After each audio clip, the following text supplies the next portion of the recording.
Bonjour bien-aimés de le Seigneur, c'est vendredi, mon Colomalamu. Ah, vendredi aussi, mon Colomalamu. C'est la fin de la semaine parce que nous avons écouté la parole, partagé la parole toute la semaine. Grâce à toi, le monde reçoit la parole. Grâce à toi, le peuple de Dieu est vivifié.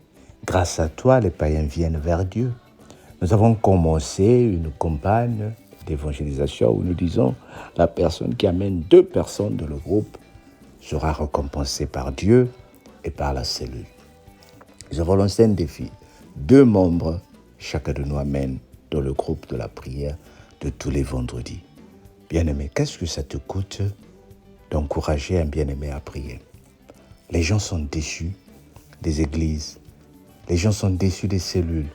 Parce que tu leur as promis un faux message. Parce que tu leur as dit, venez à la prière, vous allez avoir des papiers.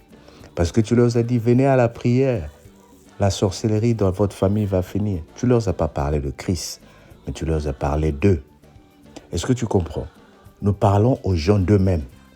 C'est-à-dire, tu leur dis et tu promets la solution à eux. Mais tu as oublié que nous devons parler de Jésus. Parle de Jésus. Dis-leur, viens à Jésus et tu auras la vie éternelle. C'est tout ce qu'il dit. Crois et tu auras la vie éternelle. Ne promettons pas les richesses, ne promettons pas le surnaturel, mais promettons la vie éternelle. L'objectif de la parole de Dieu que nous partageons, c'est la vie éternelle. Parce que je peux te promettre que tu vas avoir les papiers en cette année, signer les papiers, recevoir la nationalité et perdre la vie. Avoir le mariage et perdre la vie. Mais moi, je t'enseigne la vie éternelle. Dis avec moi, j'ai besoin de la vie éternelle. Alors, nous sommes en train de clôturer cette semaine avec ce beau thème, pourquoi nous devons lire la Bible. Et le 5e point, c'est grandir dans la prière et la méditation. La Bible est le support privilégié pour la prière et la méditation. Je le dis toujours, dans chaque endroit, chaque milieu de prière, quand il n'y a pas la parole de Dieu, c'est qu'il n'y a pas la grandeur. En méditant les Écritures, le chrétien cultive sa vie intérieure. Il discerne la voix de Dieu et reste ouvert à la transformation spirituelle. C'est la Bible qui le dit. Quand tu lis Actes des Apôtres, chapitre 1, tu vas voir ce qui s'est passé. Actes chapitre 1, nous lisons au nom du Seigneur. J'ai parlé dès mon premier livre de tout ce que le Seigneur Jésus a commencé à faire et d'enseigner dès le commencement, jusqu'au jour où il fut enlevé au ciel, après avoir donné des ordres par le Saint-Esprit aux apôtres qu'il avait choisis. Après qu'il lui ait souffert, il leur apparut vivant et leur donnant plusieurs œuvres, se montrant à eux pendant 40 jours et parlant des choses qui concernent le royaume de Dieu. Comme il se trouvait avec eux, il leur recommanda de ne pas se éloigner de Jérusalem, mais d'attendre ce que le Père leur avait promis, ce que je vous ai annoncé, lui dit-il. Car Jean a baptisé d'eau, mais vous, dans peu de jours, vous serez baptisés de Saint-Esprit.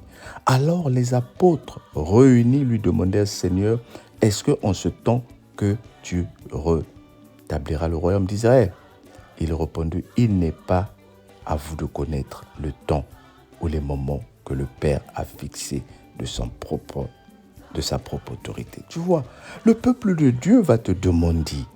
Le peuple de Dieu voudra savoir, est-ce que je vais avoir mes papiers si je viens prier avec vous? Est-ce que je vais avoir mon mariage? Non. Je leur dis, venez, nous allons grandir spirituellement. L'évangélisation, c'est promettre aux gens de venir pour être grand spirituellement. Et quand tu es grand, bien-aimé, même assis, tu vois ce qui vient de loin. Au Nigeria, on dit, ce qu'un ancien voit assis, même un jeune ne le voit pas debout. Tu peux te mettre sur la montagne, mais ce que je vois, parce que je connais les Écritures. Voilà pourquoi tu vois certains pasteurs de Dieu sont affermis, parce qu'ils connaissent les Écritures. Certains chrétiens sont affermis parce qu'ils connaissent les Écritures. Voilà pourquoi il est très important de lire la Bible. Pour le chrétien, lire la Bible est une nécessité fondamentale. La Bible guide, elle éclaire, elle fortifie et transforme. La Bible permet de grandir dans la foi, d'incarner les enseignements du Christ et de vivre chaque jour sous le regard bienveillant de Dieu. La Bible demeure pour nous une source inépuisable de sagesse et de vie. Le pasteur Alain qui te parle tous les jours ne s'épuise pas quand il s'agit de servir Dieu. Parce que je trouve les forces dans le Seigneur. Je trouve la puissance dans le Seigneur. Il dit, vous recevrez une puissance, Acte 1, chapitre 8. Et quand elle sera survenue, elle vous permettra d'être mes témoins dans tous les contrées, dans toutes les contrées, dans toutes les régions, dans toutes les villes, dans tous les pays. Bien-aimé, tu as reçu la puissance de la parole de Dieu. Voilà pourquoi tu es en France. Voilà pourquoi tu es en Italie. Voilà pourquoi tu es aux États-Unis. Voilà pourquoi tu es au Congo. Tu as reçu la puissance de la parole que tu dois partager. Fais grandir les autres spirituellement. Arrête de faire les fausses promesses. Nous allons faire une séance de révélation. Nous allons faire une séance de si. Venez le soir, je vais vous dire non. Enseigne la parole de Dieu et laisse la parole de Dieu travailler dans la vie des autres. Que le Seigneur te bénisse. Père éternel, merci pour ta parole.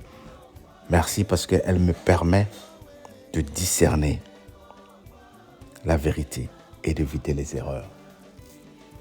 Sois béni au nom de Jésus. Amen. Que le Seigneur te bénisse et qu'il te donne la grâce de commencer et de continuer à grandir spirituellement au nom de Jésus. Sois béni mon frère. Sois béni ma sœur. On se dit ce soir, viens prier avec la cellule de prière à la gloire de Dieu. 22h heure de France.